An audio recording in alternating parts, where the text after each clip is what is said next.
اللہم صلی علی سیدنا و مولانا محمد اللہ.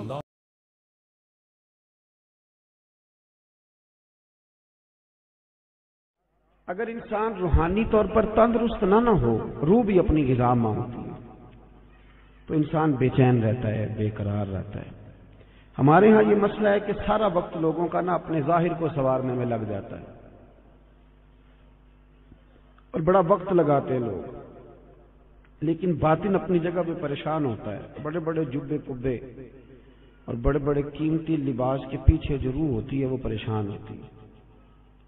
صاحب رسالہ قشیریہ امام قشیری فرمایا کرتے تھے کہ میں نے بڑے سارے لوگ دیکھے ہیں جو تن کے بڑے اجلے ہیں پر من سے بڑے ہی پریشان ہیں، تکلیف میں. نبی کریم صلی اللہ تعالی علیہ وسلم نے ہمیں جو دین عطا فرمایا نا، یہ روحانی دین ہے، یہ روحانی دین ہے.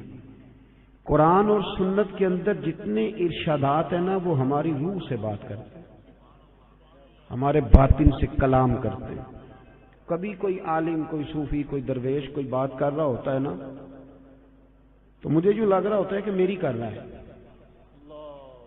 اس لیے کہ وہ بات اس طبیب اعظم کی کر رہے ہوتے ہیں جو دلوں کے طبیب بن کے تشریف لائے ہیں. یاد رکھیں اس بات کو. قرآن مجید میں یہ فرمایا ہے کہ ہم نے تمہیں نبی پاک صلی اللہ علیہ وسلم دیے ہیں، یہ رسول تمہیں دیے ہیں، تم پر ہماری آیتیں پڑھیں گے اور تمہیں پاک کر دیں گے. یتلو علیکم آیاتنا ویزکیکم، تم پر ہماری آیتیں تلاوت کریں گے اور تمہیں پاک کریں گے. روحانی زندگی جو ہے نا، روحانی زندگی، اپنی روحانی زندگی. آپ کو پتہ ہے جس آدمی کو ڈاکٹر کہہ دینا کہ تو بیمار ہے، دوائی پابندی سے کھائے گا تو ٹھیک ہوگا، اس نے 2 تھیلیاں دوائی کی بنائی ہوتی ہیں، ایک گھر میں پڑی ہوتی ہے اور ایک اس نے گاڑی میں رکھی ہوتی ہے کہ دوائی میں نے کھانی ہے، نہ کھائی تو میں بیمار ہو جاؤں. ہم پتہ کیا کرتے ہیں، جسم کو خوراک دیتے رہتے ہیں، روح ہماری پیاسی رہتی ہے.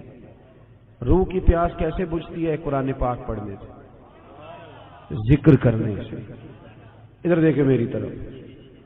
روح کی پیاس بجھتی ہے نبی کریم علیہ السلام کی نعت کو سن کر دل میں اتارنے سے. وہ والا جھوم نہیں جو نعت خاں کہتا ہے جھومو، تو ہم نے بھی تھوڑا تھوڑا جھوم لیا، پتہ کوئی نہیں وہ کیا کہہ رہا ہے. اور میرا کئی دفعہ نعت خاں سے بھی پوچھنے کو دل کرتا ہے کہ ویسے تجھے پتہ ہے تو کیا کہہ رہا ہے؟ نہیں پتہ ہوتا الا ماشاءاللہ. وہ بھی کہتا جا رہا ہے اور جھومنے والے بھی.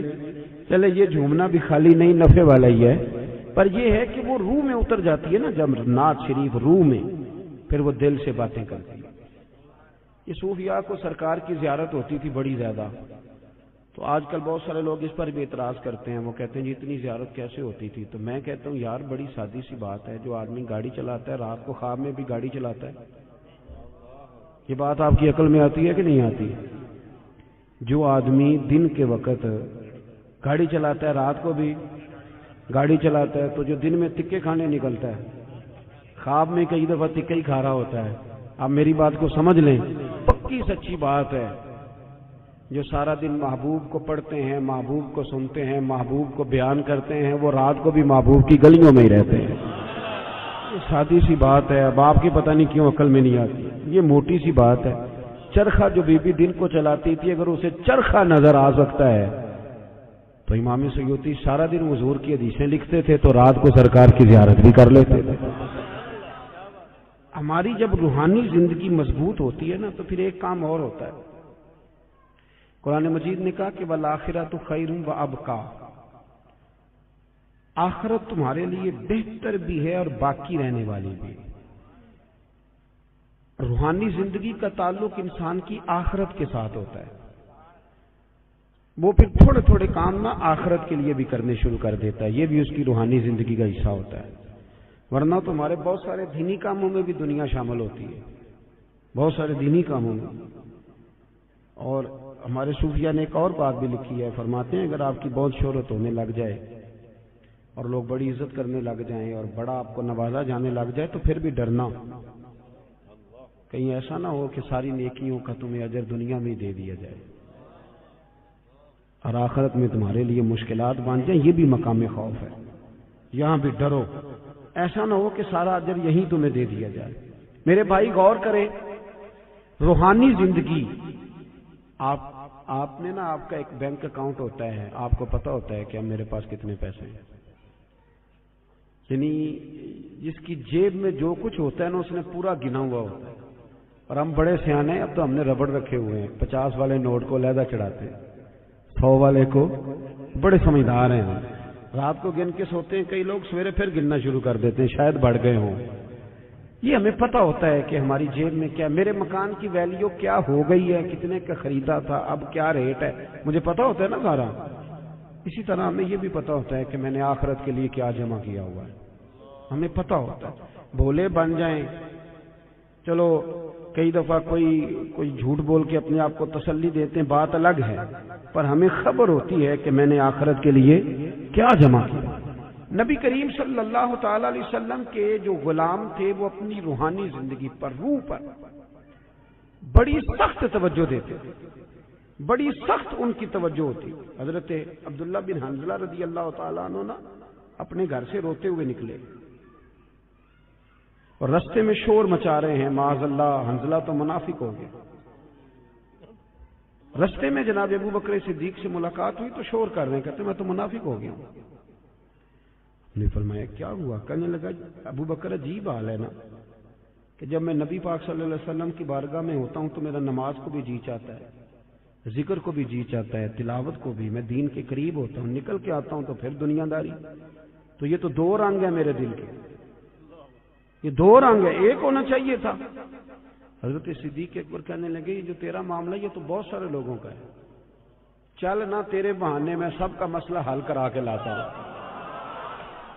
وہ کئی دفعہ بات ایک کرتا ہے تو بگڑی کئیوں کی بن جاتی ہے، چل نہ بہانہ تیرا لگاتے ہیں اور مسئلہ سب کا حل کراتے ہیں۔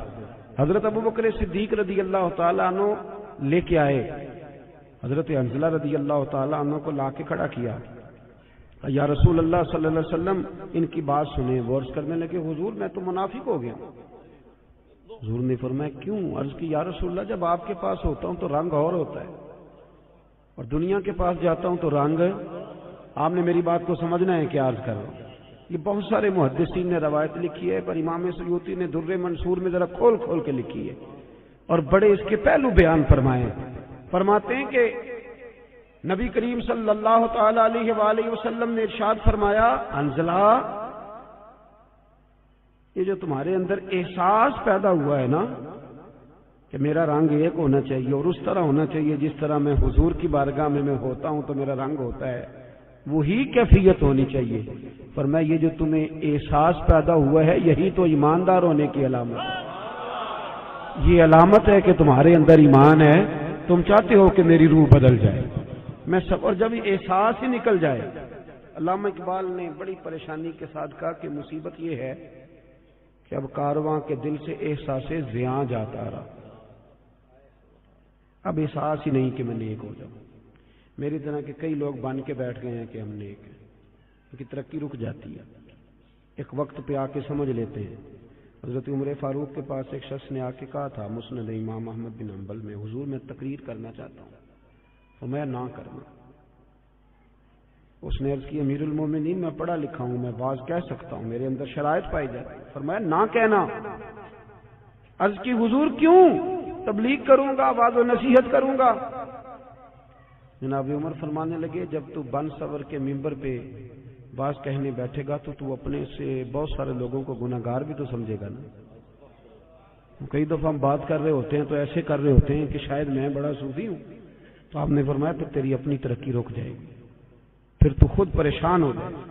اپنی روحانی زندگی میں ہمیشہ، حضرت انس بن مالک رضی اللہ تعالیٰ عنہ فرماتے ہیں سرکار ہمیشہ نفل پڑھتے تھے، ہمیشہ نفل پڑھتے تھے، نفلوں کو وقت دیتے تھے، ٹائم دیتے تھے۔ اکثر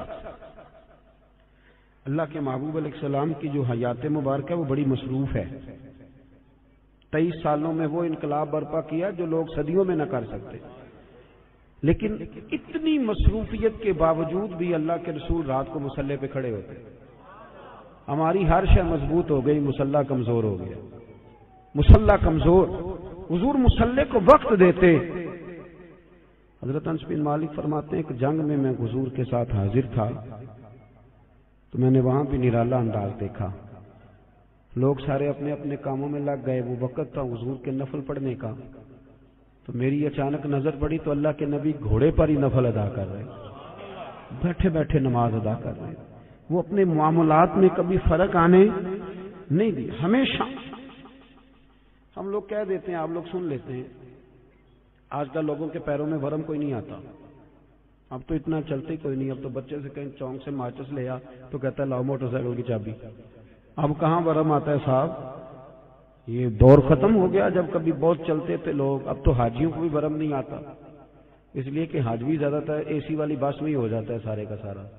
اب تو وقوف عرفات بھی لوگ بسوں میں کر لیتے ہیں, اللہ ماشاءاللہ وہیں بیٹھے رہتے. اور ہمارے محدثین نے یہ لکھا تھا کہ اپنی جگہ نہ چھوڑنا, وقوف کا معنی ٹھہرنا, ٹھہرے رہنا جب تک اذان نہ ہو. لیکن وہ ٹوبر آپریٹر کہتا ہے کہ آدھا گھنٹہ رہ گیا بس میں بیٹھو, تو سیٹیں پکڑنے والے ٹائم سے چلے جاتے. حالانکہ وہاں ٹھہرنا تھا, رکنا تھا. اب کہاں لوگ چلتے ہیں, حج میں بھی پیروں میں ورم نہیں آتا, کہیں بھی چھالا نہیں بنتا, کہیں بھی نہیں ٹوٹتا. آپ نے کہیں سنا ہو تو سنا ہو, میں نے اپنی زندگی میں نہیں سنا کہ کسی کے پیر میں ورم آ گیا چل کے یا کوئی کام کر کے یا کوئی مشقت کر کے. پر بخاری میں نے پڑھا ہے کہ سیدہ عائشہ صدیقہ رضی اللہ تعالیٰ عنہ فرماتی ہیں کہ اللہ کے رسول اتنا لمبا قیام کرتے تھے, اتنا لمبا قیام کرتے تھے کہ قدموں میں ورم آ جاتا تھا. قدم مبارک, یہ والی سنت کب ادا کرنی ہے, اس پہ کب چلنا ہے؟ قدموں میں ورم آ جاتا. اور جناب عائشہ صدیقہ کہتی ہیں حضور ایک ہی رکعت ایک ہی آیت بار بار پڑھتے اور ساری رات بیت گئی. یہ صحیح مسلم میں موجود, ساری رات گزر گئی نماز پڑھتے. صبح میں نے عرض کی یا رسول اللہ صلی اللہ علیہ وسلم, آپ کے صدقے اللہ اگلوں پچھلوں کو بخشے گا, تو آپ اتنی مشقت کیوں کرتے ہیں؟ اللہ نے آپ کو حبیب بنایا ہے, امام الانبیاء بنایا ہے, سید الرسل بنایا ہے, اتنی مشقت. تو حضور نے فرمایا افلا اکون عبدا شکورا. عائشہ تو نے بتایا نا کہ اللہ نے مجھے بڑی نعمتیں دی ہیں, تو بتا میں اپنے رب کا شکر گزار بندہ نہ بنوں. ہم نے کب بننا ہے جی شکر گزار بندہ؟ اور ایک بات اور ذہن میں رکھیں, جب بندہ روحانی زندگی اپنی مفلوج کر بیٹھتا ہے نا, اس کی توجہ نہیں نہ نفل سے, نہ ذکر سے, نہ عبادت سے. بڑے میری طرح کے سیانے بندے کو آپ بٹھائیں حجرے میں, اسے کہیں آج کل کون کون مولوی خراب چل رہا ہے, تو 1500-2000 مولویوں کے وہ نام بتا دے گا. آپ کون کون سی جماعتوں میں کیا کیا خامیاں معاذ اللہ ساری گنوا دے گا. توجہ ہے میری بات پر؟ اور جب عصر کی نماز کا ٹائم ہو جائے گا نا میٹنگ کے اندر, تو امام صاحب کہیں گے بھی نماز کا ٹائم ہو گیا, تو ان میں نا 75% لوگوں کو کام یاد آ جائے گا. کچھ ہوں گے اس میں سے 50% جو کہیں گے اسی محلے والی مسیتیں پڑھنی جا کے, باقیوں کا کام. اور آپ تسبیح دے دیں کہ زیادہ نہیں, صرف 5 تسبیح درود شریف کی پڑھو. نہیں پڑھ پاتے. کیوں نہیں دل لگتا ہمارا مصلی سے؟ کیوں نہیں توجہ جاتی ہماری؟ کدھر گیا وہ ہمارا ذوق شوق؟ وہ کدھر گئی ہماری توانائی؟ رسول کریم صلی اللہ تعالی علیہ وآلہ وسلم نے نا حضرت عبداللہ ابن مسعود رضی اللہ تعالیٰ عنہ کو بلا کے فرمایا مجھے قرآن سناؤ, اور حضرت ابی بن کعب کو جا کے کہا کہ میں تجھے سنانے آیا ہوں.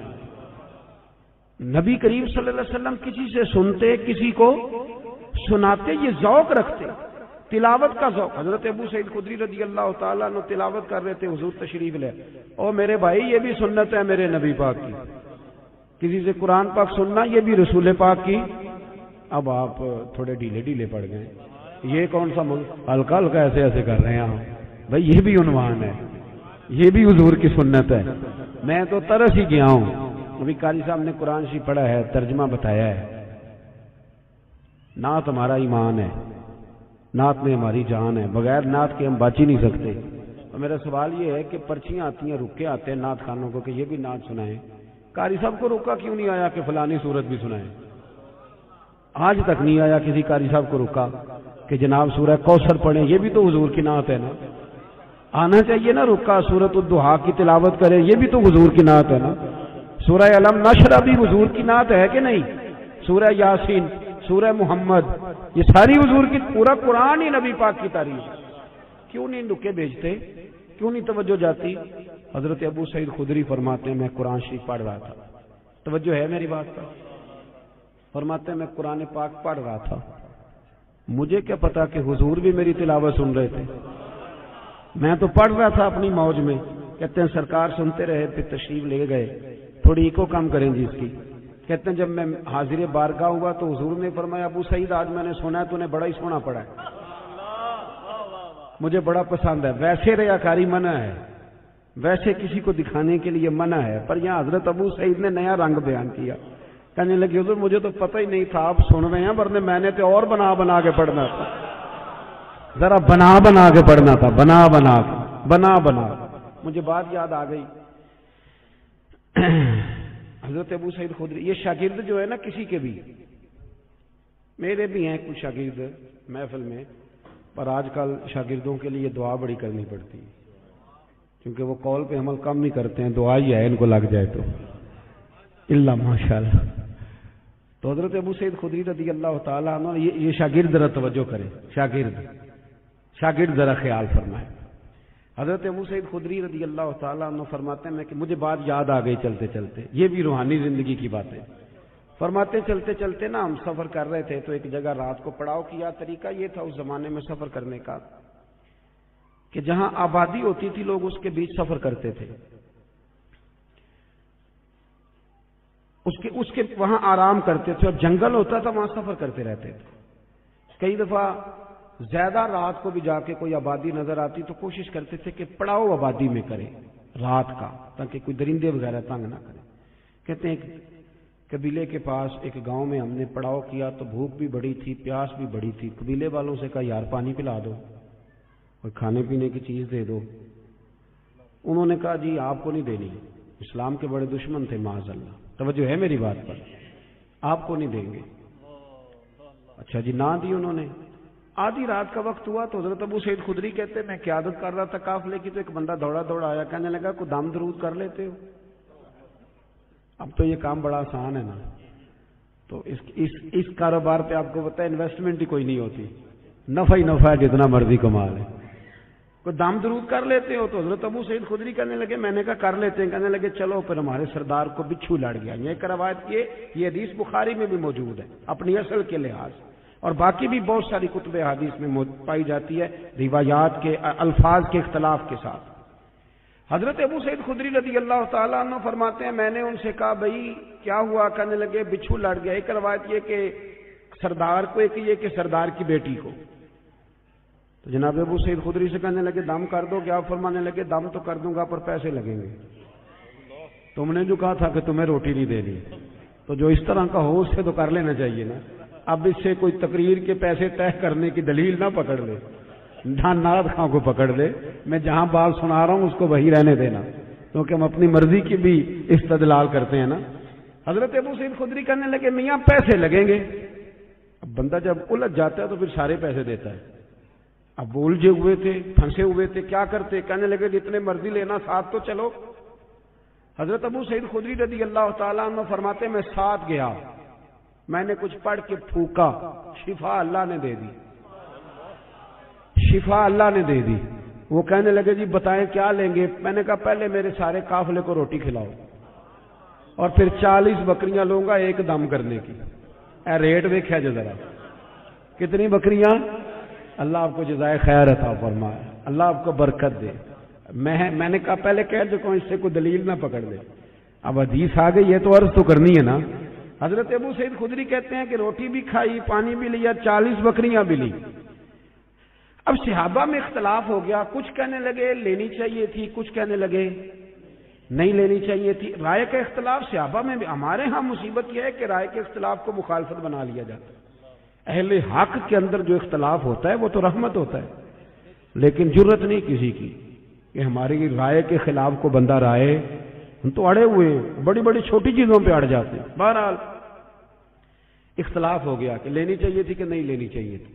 اب جب بحث ہونے لگی تو حضرت ابو سعید خدری کہنے لگے یار کیوں بحث کرتے، چپ کر کے سو جاؤ، یہ چند فرلانگ پہ مدینہ رہ گئے، سویرے اتباد یہ نور میں داخل ہو جائیں گے، سرکار کی بارگاہ میں عرض کریں گے اگر تو حضور نے کہا نہ لینی چاہیے تھی تو پھر تو موج لگ گئی، اور اگر کہا نہیں لینی چاہیے تھی تو بکریاں واپس چھوڑ جائیں گے، کھانے کے پیسے دے جائیں گے، مسئلہ کیا ہے؟ سو جاؤ۔ حضرت ابو سعید خدری کہتے ہیں سویرے پہنچے حضور کی بارگاہ میں اور جا کر کے نا تو میں نے ساری تفصیل عرض کی. کہتے جب میں سنا رہا تھا تو حضور مسکرا رہے تھے اور اتنا مسکرا رہے تھے کہ دانتوں سے نور نکل نکل کے مسجد کی دیواریں روشن کر رہا تھا. حضور مسکرا کے سرکار فرمانے لگے ابو سعید مزہ بڑا گیا تیری بات کا, بتا پڑھا کیا تھا. وہ جو اس کو آرام آ گیا تو پڑھا کیا تھا. میں نے کہا سونے کیا پڑھنا تھا. آپ نے ایک دفعہ فرمایا تھا سورہ فاتحہ میں شفا ہے, تو میں نے پڑھ کے پھونک دی.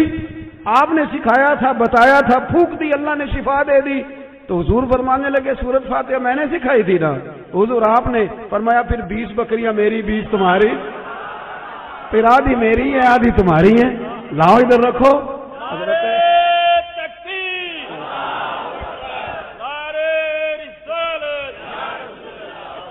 نعرہ حیدری سیدی مرشدی سیدی مرشدی. یہ ہے روحانی زندگی کہ آپ کا قرآن کے ساتھ وابستگی ہو, دلچسپ. آپ یقین کریں میرے پاس ایک صاحب آئے, کہنے لگے گھر میں بڑی پریشانی ہے, کچھ آوازیں آتی ہیں. تو میں نے کہا سورۃ بقرہ پڑھیں. کہنے لگے سب تھوڑی تکلیف کرے, مجھے ایک تعویذ لکھ دیں. میں نے کہا میں اس سے زیادہ بھی تکلیف کرنے کو تیار ہوں, پر میرے لکھے تعویذ میں کیا اثر ہوگا. تعویذ بالکل جائزہ دینا چاہیے, پر تمہیں وہ والا تعویذ دے رہا ہوں جو رسول پاک نے عطا فرمایا. حضور نے فرمایا سورہ بقرہ پڑھو, فرمایا جن کیا شیطان بھی تمہارے گھر سے دوڑ جائے گا. پر وہ وضو کرنا پڑتا ہے نا, قرآن شریف لانا پڑتا ہے. ہم اپنی روحانی زندگی کو بالکل چھوڑ بیٹھے, بالکل. ایک حافظ جی کل میرے سامنے قرآن شریف پڑھ رہے تھے, تو میں نے ان سے پوچھا پتر کیا کر رہے ہو. کہنے لگے روزے قریب آ گئے. میں نے ان سے کہا سنو یہ بات ٹھیک نہیں تمہاری, بچے بدنوں کو سنانے کے لیے یاد کر رہے ہو, یہ چیز درست نہیں. مجھے شاگرد پڑھتے ہیں نا ہمارے پاس, تو میں درس نظامی کے طالب علموں سے کہتا رہتا ہوں کہ اگر مطالعہ اس لیے کرو گے نا کہ قوم کو سنانا ہے, واہ واہ کرانی, تو تمہیں کوئی چیز یاد نہیں رہے گی. اللہ بڑا غیور ہے. ان صلاتی و نسکی و محیای و مماتی للہ رب العالمین. اپنی اصلاح کے لیے قرآن و سنت پڑھو, پھر جب تم ممبر پہ بیٹھو گے تو رب تمہاری زبان پر حکمت کے چشمے جاری کر دے. اب قرآن شریف اس لیے یاد کرنے کے لوگوں کو سنانا, چلیں یہ بھی ٹھیک ہے تراویح کے لیے, پر کچھ اتنا بھی تو پڑھے نا کہ میرا اللہ راضی ہو جائے, مجھے سکون ملے. اپنی روحانی زندگی پر محنت